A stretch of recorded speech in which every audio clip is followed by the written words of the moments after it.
opportunity. I put together this presentation for Trees Atlanta based on looking at last year's plant sale information. So I hope I'm going to hit some plants today that you might even be able to find at the plant sale upcoming. I start with this quote: "We could never have loved the earth so well if we had had no childhood in it. If it were not the earth where the same flowers come up again every spring that we used to gather with our tiny fingers." We learn to love nature, I think, as children, and I'm worried about younger people today who spend so much time on computer screens like we're doing right now. They may be missing knowledge about native plants and the treasures that surround us. I am not a botanist, I'm a writer. I started out working on a book that was about North Carolina heritage foods. And I ended up learning a lot about the dangers that I'm having trouble here. Oh, here we go. Okay, sorry.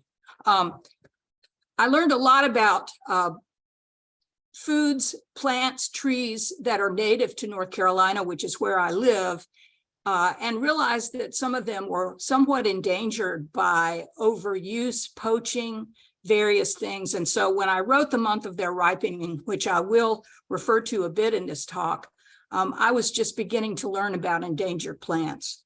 Then I moved ahead to investigate the Greater South, 6 states in the South, through the book Saving the Wild South. In this book, I got really interested in plants that are seriously endangered, but I also learned about some plants that are important habitat plants that are not necessarily endangered, but they are reduced in numbers and therefore are causing a problem for animals and insects.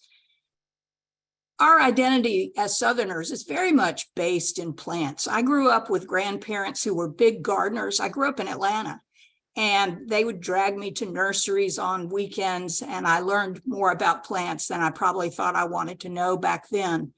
I remember when my grandmother died, my aunt turned to me and said, "All those flowers on your grandmother's casket, she could name their common names and their Latin names," which was kind of incredible. So I grew up in a family where plants were important, but that's, I think, less the case today. This is a map of the biodiverse hotspots that Donna Campbell and I visited around the South to investigate plants that were endangered. And we learned the term plant blindness. This is a picture of Donna taking a picture of some pitcher plants on the campus of Auburn University. We found endangered plants that had good stories behind them. But even more than that, we met people who are working across the 6 states of the South to save these plants. And they're the habitat heroes that I want to introduce you all to. They made researching this book so interesting, and we learned how important it really is to start plant knowledge young. There's a condition called plant blindness that was created by a couple of botanists from the South, and it suggests that because we don't learn to distinguish between one plant and another, rather we are inclined to pay attention to the animals in a landscape because they're moving, because they're charismatic, we may not really be able to tell plants apart. And as a result of this plant blindness and a lack of interest in botany in our colleges and universities, funding for plant conservation has gotten reduced. And the study of botany itself has been reduced as opposed to animal-related studies or people majoring in biology to be pre-med.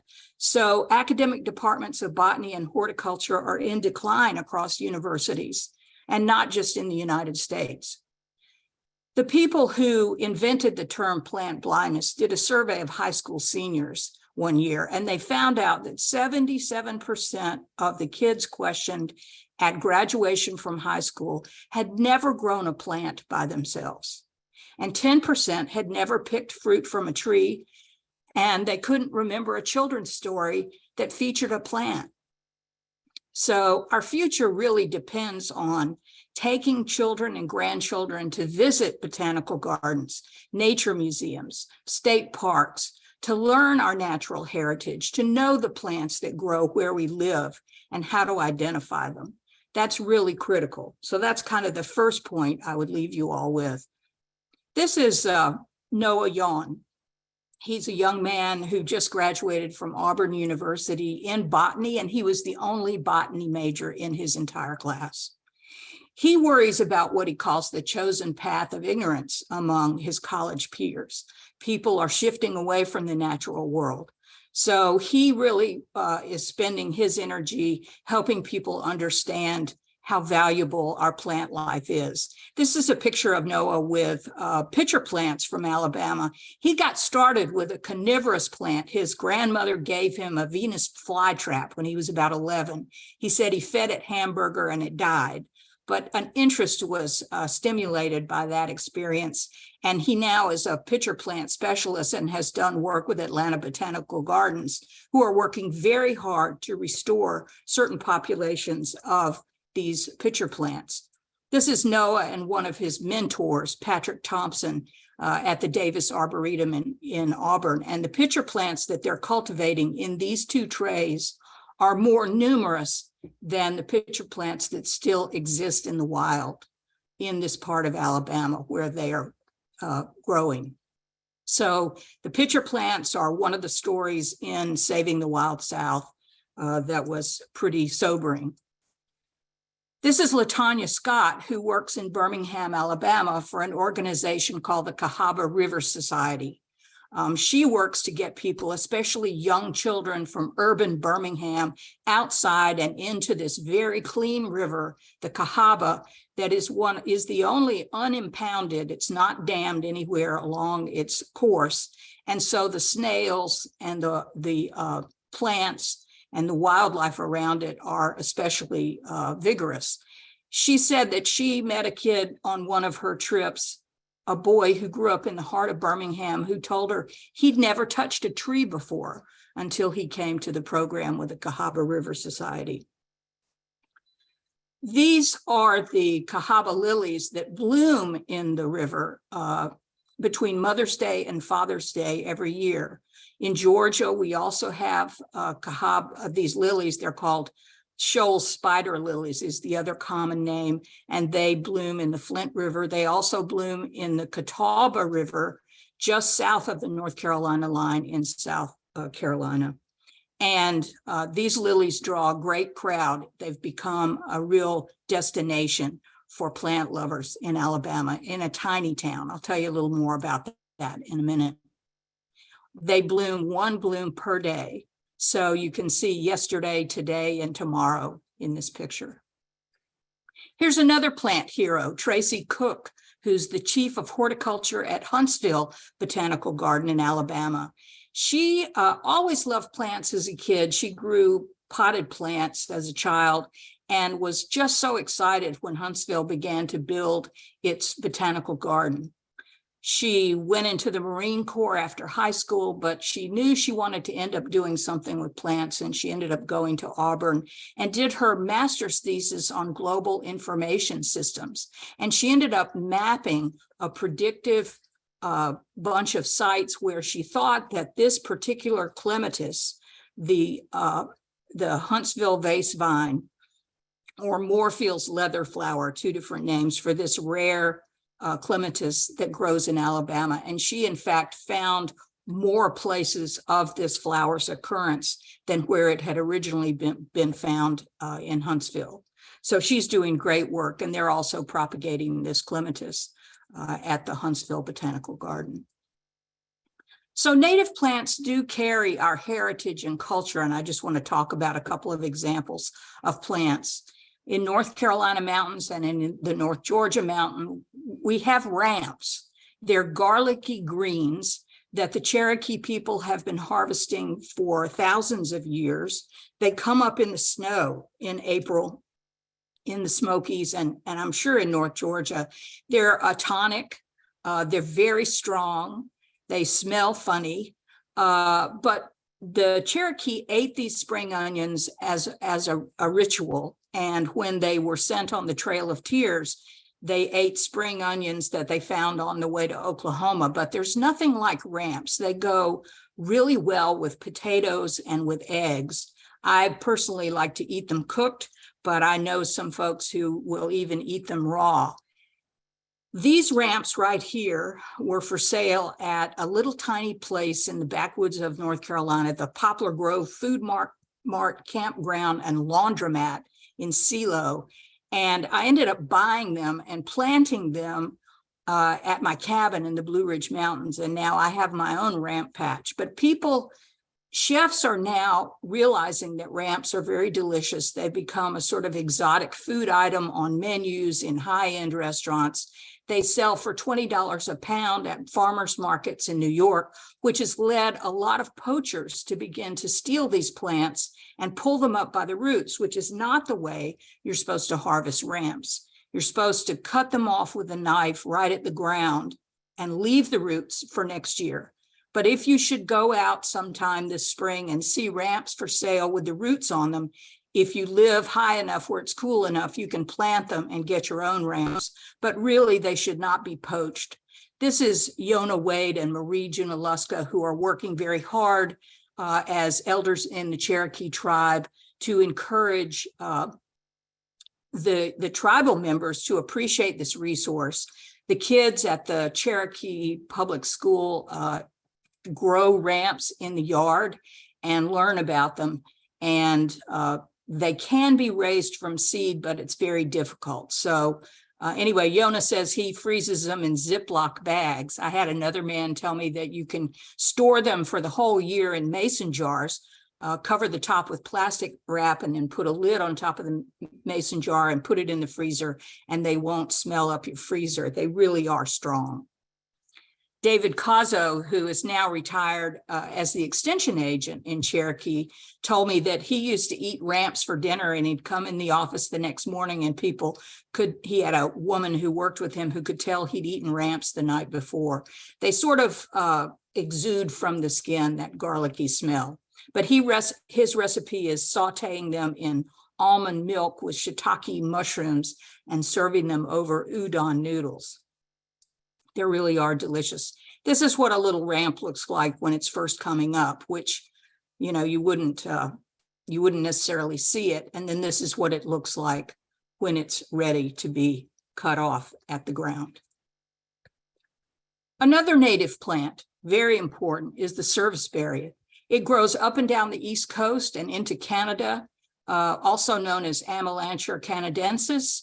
There are several varieties. It's a tree that grows 15 to 30 feet high, and it's the first tree in the mountains, and even here where I live in the middle of North Carolina, to bloom. It blooms before the leaves. It's a really gorgeous tree. It's called serviceberries. There are several theories about this, but the common story in the North Carolina mountains is they're called serviceberries because they tell us when it's time for the preachers to start traveling the circuit and preaching again and giving funerals when the ground thaws. So if you were driving down the Blue Ridge Parkway today around Grandfather Mountain, you would probably see the blooming sarvis, is actually the way the mountain folks call it, sarvis berries. It's called shadblow up north. It's when the shad begin to swim upstream in the rivers all along the East Coast.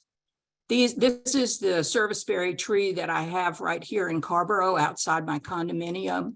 It's a great plant, and I'm very proud that the people who landscaped this place did plant them. The berries are small, they're meaty, they're sort of a cross between a blueberry and a cherry, but they're actually related to the apple. It's a palm. But you got to beat the birds to the serviceberries, because the cedar waxwings come through here, they descend like a cloud and eat until they have a hard time lifting off and flying because they've eaten so many of the serviceberries, and they are a sight to see as well. In the fall, the leaves have a lovely golden coin look, and so they're a great tree all around. The one thing you need to know about serviceberries is that if you plant them near cedar, chances are they'll develop a fungus. So they need to be planted kind of away from a cedar or juniper. Now, this you'd think might be serviceberry, but those of you who have been studying plants probably know these are Bradford pears. And I show you this because they're blooming right now everywhere. They're beautiful, but they are hybrid trees and they break easily. And we have in North Carolina, and I bet you also have in Georgia right now, a bounty hunt that if you cut down your Bradford pear, an organization will give you a free tree to plant to replace it. The problem with these hybrids is they are related to the Callery pear, which grows in China. And if you have a pear tree nearby and it cross-pollinates, you end up with volunteers of these Bradford pears, and it's really a problem. They're terrible to remove. They have these spikes. The hybrids, the volunteers have these spikes that can pierce truck tires, are very bad for mowers, and of course, human pruners can also get poked. So Bradford pears are a problem which can be remedied with serviceberries. And I noticed that Amelanchier was on your list for plants at the plant sale last year. I'd much rather have a serviceberry pie myself. Now, wild persimmons do grow in the South, not those big orange persimmons you see at the store, but these little persimmons that look terrible when they're ripe. And in fact, you don't want to eat them until they look terrible. But in North Carolina, our state is divided into three parts in regards to persimmons. In the eastern part of North Carolina, people think persimmons are good to feed the hogs. They're not for humans to eat. In the western part of the state, people know that if you see a persimmon tree, there's a good chance you'll see a possum. And for people who like to hunt possums, they like to find persimmon trees. But in the center of North Carolina, in the Piedmont, and I don't know if this is true in Georgia, I'd love to hear from some of you if you know, we make pudding. And it's very much like a banana bread, only a little wetter, a little softer, and you serve whipped cream on top. So this is what the persimmons look like when they're ripe. And you've probably heard the story about how terrible they taste if they're not ripe. So you wait for them to look like this, and then you mush them up. And there are lots of recipes online for persimmon pudding. It's not really a pudding as much as like a wet brownie, I would say. This is my friend Peyton Holland, who lives out in the country in North Carolina, and his father ran a sawmill, and he managed to get some mature persimmon and turn it into this beautiful paneling. Persimmon wood is really hard. It belongs to the ebony family. It was used to make shuttles for looms in the mills of North Carolina. It was used to make gun stocks and handles for tools and pool cues. And Peyton's father used it to make wedges to throw trees that he would cut down. So that's just a little side benefit of persimmon wood. This woman, Melissa Bunker, is known as the Persimmon Lady of North Carolina, and she is featured in the Farmer's Almanac every year, predicting what the weather's going to be based on persimmon seeds that she splits in half. Now, when we met Melissa, came to talk to her, she had been out deer hunting in the Uwharrie Mountains of North Carolina. She freezes and cans all the family's food. She's a volunteer firefighter, an ordained minister, a writer of books on survival. She sells paintball supplies, body armor, and she raises chihuahuas. What an interesting woman. But here she is showing us a persimmon seed cut in half. And she says that she learned this from her grandfather, Thomas Henry Little, whose nickname was Possum, and lived in a rural part of eastern North Carolina. He was a farmer and a moonshiner. And he said that if the persimmon seed cut in half looks like a fork, it means you're going to have a mild winter and good food to eat. If it looks like a spoon, which I think all these just about look like a spoon, it says you're going to be digging snow this winter. And if your seed looks like a knife, which you could argue is see the K in that one seed, it'll be a cold, so cold it will cut you. So this is a good example of how plants are part of our heritage and culture, maybe a little kooky, but pretty interesting. Unfortunately, it takes a male and a female to make a persimmon tree that bears fruit. So you need a male and a female. At this gathering of persimmon trees, they weren't mature enough to tell the gender. And so you kind of make a commitment and take a risk. But I noticed that in the Trees Atlanta plant sale, you all had last year persimmons that were gender identified and a new hybrid persimmon that pollinates itself. So persimmon trees are a pretty interesting option. What you do is you get a boat hook and you climb a ladder and put a sheet down on the ground. And that's me collecting persimmons from the tree at the elementary school up the road here. We make persimmon pudding every year. So you just want to be sure. And if you shake those simmons down, they'll fall off when they look like that. So now another major point that I wanted to make today is that native plants play a critical role in whole ecosystems.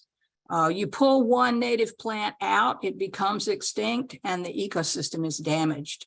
If you pull out too many plants, the ecosystem is gone or changed irreparably. River cane is a bamboo that is native to the South. People think, oh, bamboo, some fool planted bamboo and it's so invasive.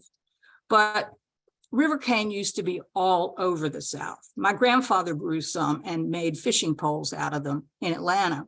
But there's only 2% left of what used to be in the South. River cane is not an invasive species. It's native, and there are 3 different kinds. It was great nutrition for horses and cattle as white people settled this landscape for the first time. River cane is also a natural carbon sink. And so if you put it in an urban area and confine it, you can create a carbon sink. It's also an erosion mitigator. And it's also something that can be used to stop wind. So there are farmers I know who plant river cane up against the edge of their fields in order to protect their topsoil. It's also used by native people to make baskets and flutes and mats. So it's key to cultural practices. And this is what it looks like, kind of droopy. Here is river cane on the Hiawassee River in southern Tennessee. And these cane breaks were home to bear dens. And people who are in conservation management will often specify cane as a high priority if you're trying to safeguard or replant for the protection of black bear. Bison and elk back in the day used to gravitate toward river cane. And it has a high nutritional value.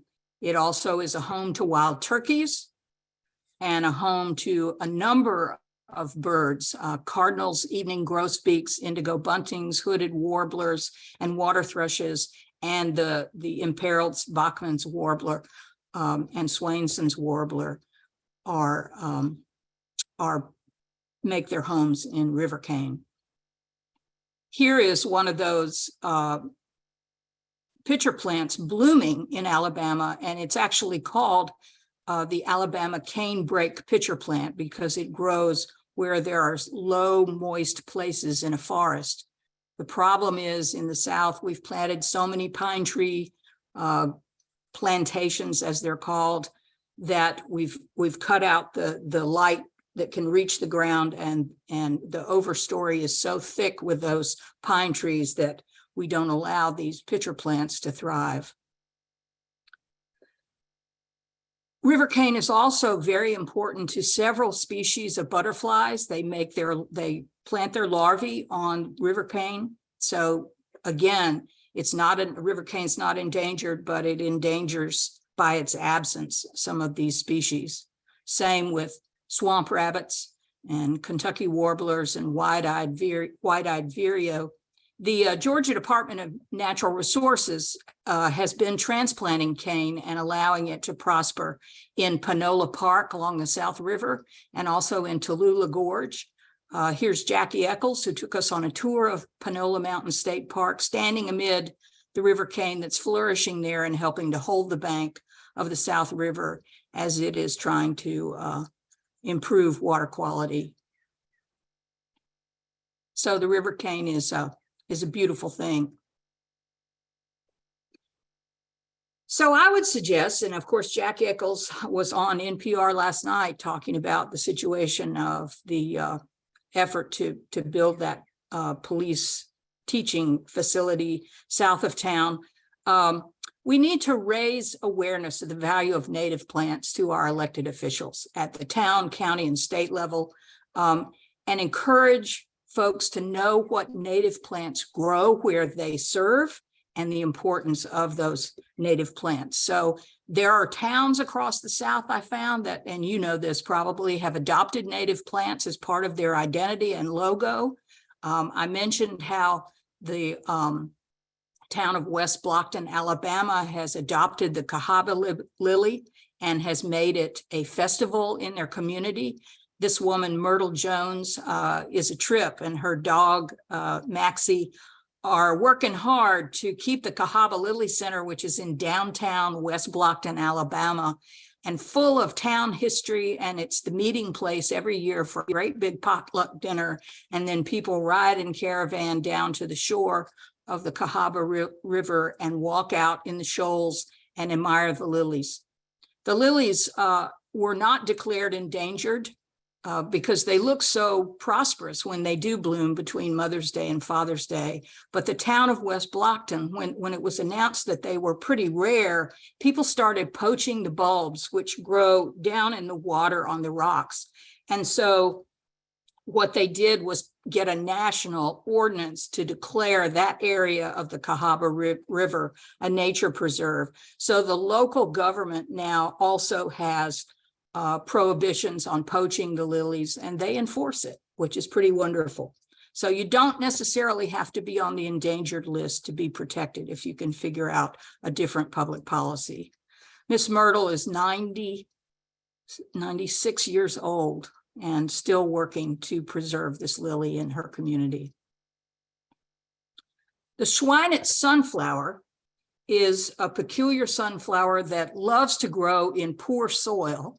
And the government of Mecklenburg County and the city of Charlotte have adopted it as its native sunflower. It was declared endangered in 1991. Unfortunately, it benefits from controlled burns, and that doesn't happen very often in an urban area like Charlotte. But because smoke impedes traffic and people worry about that. The native people in this area, of course, burn the grasslands to stimulate growth of plants and to encourage animals who feed on certain plants. So the Schweinitz has had a long life in this area, but it is officially endangered. And there are spots around Mecklenburg County where it is grown and mowing and spraying prevented. It grows great, for example, in power line cuts, but often, being lazy as we are, we spray those areas rather than take care of them in different ways. The Catawba people, native people who live in South Carolina, just south of Charlotte, have reintroduced the sunflower. It has these roots that are kind of like a sunchoke or a Jerusalem artichoke. And apparently the Catawba people, nobody living today remembers this, but historically they would eat the roots of this flower. Because it's declared endangered, they can't eat the roots of this flower unless it's grown on private property. And of course, the reservation is government property. So this is the area we're talking about between North and South Carolina. This young man, Delassen Rue George Warren, is a member of the Catawba Nation.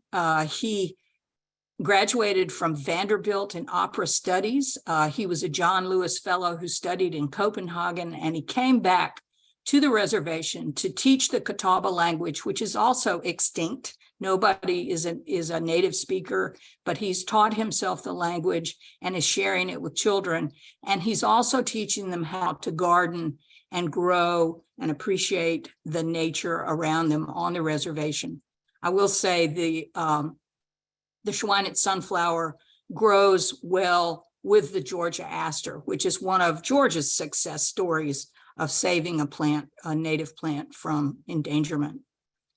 Schweinitz was a Moravian preacher who lived in North Carolina, and he was he was crazy about mushrooms, and he was exploring North Carolina the whole time he was serving as clergy. And so the plant was named for him, but of course the Catawba people knew it long before he arrived. Final point. We need to support the local nurseries that sell native ecotypes. Some of the box stores, you may know this, tend to use pesticides on young plants, so they're going to look their best when they're put out for sale.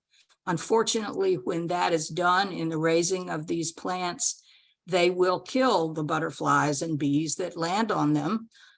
So supporting local nurseries that are growing plants that grow in your area and have been raised in your area and have not been damaged by other pesticides or insecticides is important. And it's great to have a relationship with a local nursery and try to buy plants that you know where they came from, who grew them.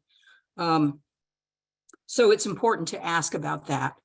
I'm sure the plant sale will have great examples of native plants that can be purchased. This is a common milkweed growing in my yard in the Blue Ridge Mountains. I used to pull it up. I didn't know what it was with those big leaves, and it stands up tall. It grows up in the yard, in the middle of the yard randomly.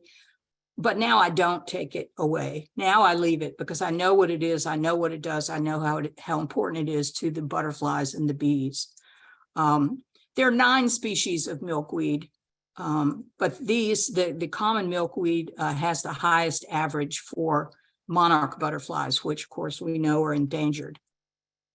So there are some of the butterflies coming around, and of course I plant bee balm, Monarda. And I would say to you all, don't be shy. If you find a plant you really like that does well in your yard, plant a billboard. As my friend, a lepidopterist, Jared Daniels says, he's working at FSU with butterflies, plant a billboard. And here's an example of a billboard in my yard in the Blue Ridge Mountains. And I just love every year to just sit and watch these guys come around and enjoy this planting. So plant in profusion. I used to just buy one plant at a time. Better to get a bunch. So concluding remarks here, landowners can make a big difference. All you have to do is find a couple of native plants and get started with them in your yard or in your pot out on the back deck. Realize that community identity can be built around a plant. And I think that's a great way to raise awareness among us. Our homeowners association is getting more and more aware of the plants that are native and that we can put out here in our community.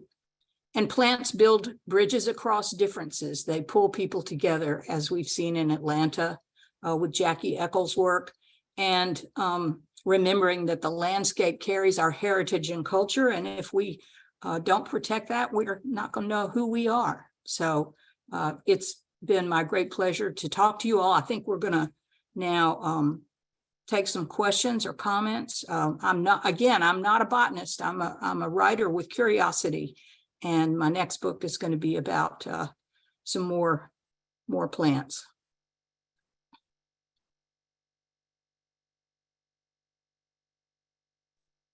Thank you so much, Georgann.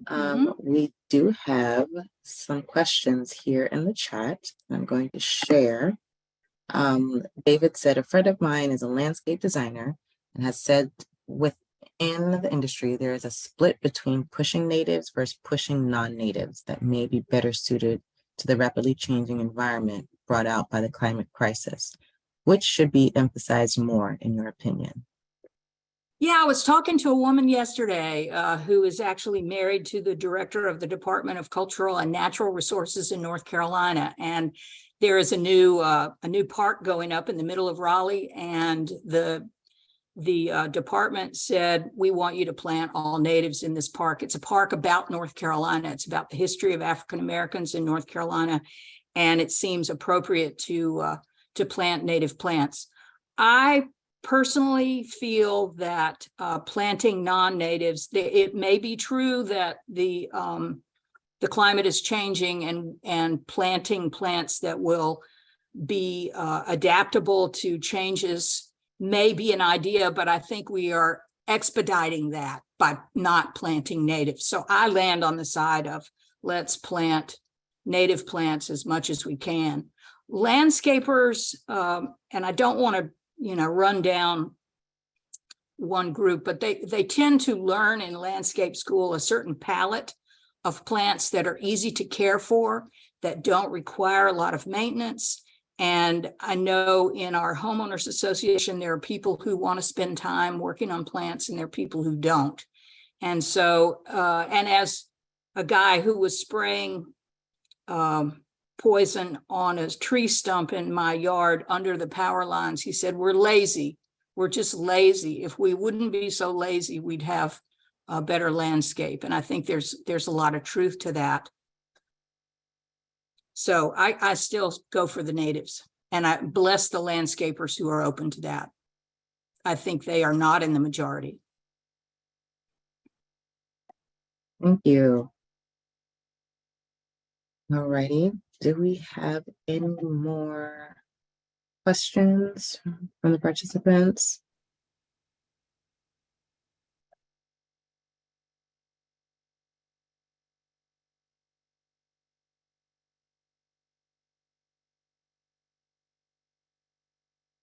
We have a question from Winston. Do you recommend any natives for a stormwater mitigation area? Wow. I'm not an expert, but I would certainly inquire about the possibility of river cane. Trees, stormwater mitigation. We have pussy willows here in our bioretention pond in North Carolina. And they are thriving, and they're lovely every spring. I go clip some.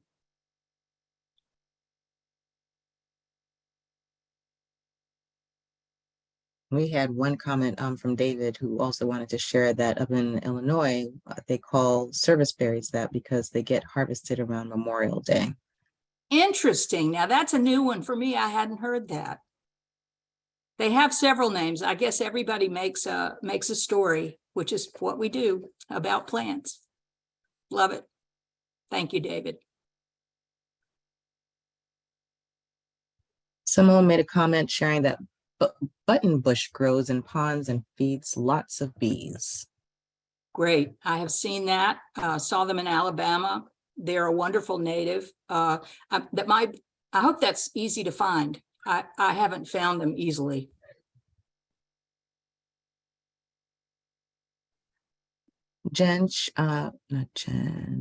Lynn, how do we discourage the use of mosquito spray? Oh, wow. Yeah. Get more bats. Unfortunately, our bats are in trouble with this disease that has spread and knocked them out in their function of removing mosquitoes. And I have learned in the research for my next book that purple martins don't eat mosquitoes as much as that myth would have us believe in the South. I just think anything that is a poison that we're adding, we're just taking a chance of our own health and our pets. And all you have to do is recognize how many people are sick from chemicals in the atmosphere. Get a screen porch.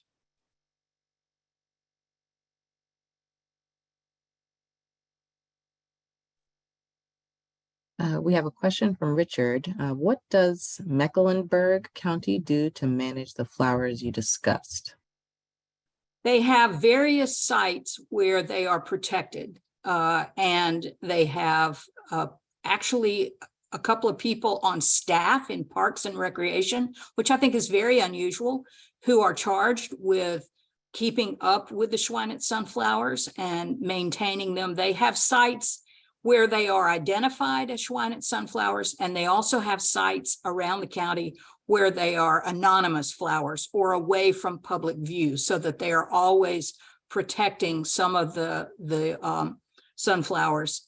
Because they do, I will say, they look to me, an untrained eye, they look like a lot of other yellow flowers that bloom at the same time. So we saw that sign that had been posted, and they are actually, I spoke to a group in Charlotte who was passing out seeds, and I don't know if that's really legal or not. I meant to ask my mentor about that, but there are dedicated staff, and Mecklenburg County has an enormous parks and recreation staff, and it's a huge entity. So they've got the personnel and the funds to do it. It's pretty amazing.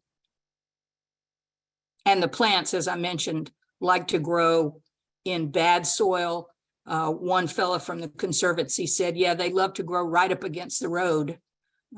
So they're hardy if you just give them space. We had a note from Jen, just wanted to say thank you very much. This was a very interesting presentation. Veronica also shared thank you, wonderful presentation. Someone asked, other than beauty of the picture plants, what is their benefit, or I'm assuming picture plants, what is their benefit or heritage? Yeah, well, they're fascinating plants, and I'd say they're like a gateway plant for young people. If you want to take an anthropomorphic view, kids love the story of how these plants manufacture poison at the bottom of the neck. And it's described in the book. I worked really hard on that description of what happens to an insect. It's kind of like they're insects that can get down in the pitcher plant and survive because they've got moon boots and they can climb out. And then the insects that the plant wants to eat don't have the capacity to climb out. They fall in the bottom and they get dissolved and turn into nutrition for the plant. They're a fascinating plant in that they have adapted to feeding themselves on insects, on animals, rather than from their roots in the ground. They grow in rather poor soil. They have also been used recently in some studies about how to transport drugs. Their pitcher plants are being studied for a lot of medical purposes, that they may have something to teach us about absorption and transmission of fluids. And but they've been a source of fascination in this region since they were first discovered. Charles Darwin wrote a whole book on pitcher plants and other carnivorous plants. Thank you. If anyone has any more questions, I just wanted to, while we wait for those other questions to come in, if there's any more, I just wanted to direct our participants to the chat. We have shared some links to provide more information on milkweed, on Georgann's website, and just some different resources that have been shared throughout this presentation. Great. I wish I could come to the plant sale, but it's a little early. It's a little early for me up this way to start planting things. We're expected to get down in the mountains, snow maybe on Saturday. So that's where I grow most of my stuff, is up in the mountains. We have a lot of deer here at the in the Piedmont at my condo development, so they're part of our neighborhood too, and so I can't plant much.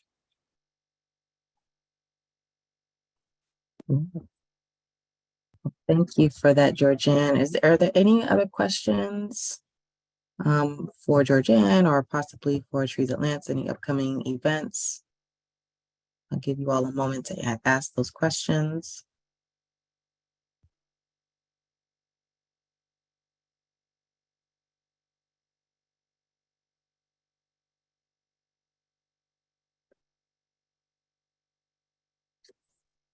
Georgann, Winston shared, thank you very much. Good info. Great. Well, thank you all for your attention and time.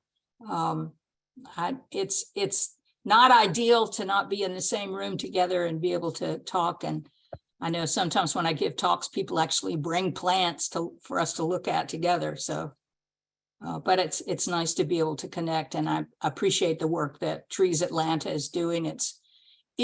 Trees are a big part of Atlanta's identity. And I remember sitting in the office of the the research director at Atlanta Botanical Gardens, and we both got a little misty-eyed talking about how valuable and how much those trees have meant to us, meant to me growing up. It was very much part of my life. I grew up on 5 acres on what is now a hugely developed community of Sandy Springs. But back then it was the woods, and I played in the woods, and we had a creek, and it was wonderful. And so everything we can do to make, to keep Atlanta's identity as a tree harbor, that's so important. Yes, and I echo that as well. Georgann, we just want to thank you so much again for sharing this information. We have learned so much, and we look forward to seeing some of these plants in our upcoming plant sale. Great. And thank you all. Thank you for the invitation. Yeah. Of course. Everyone have a great day.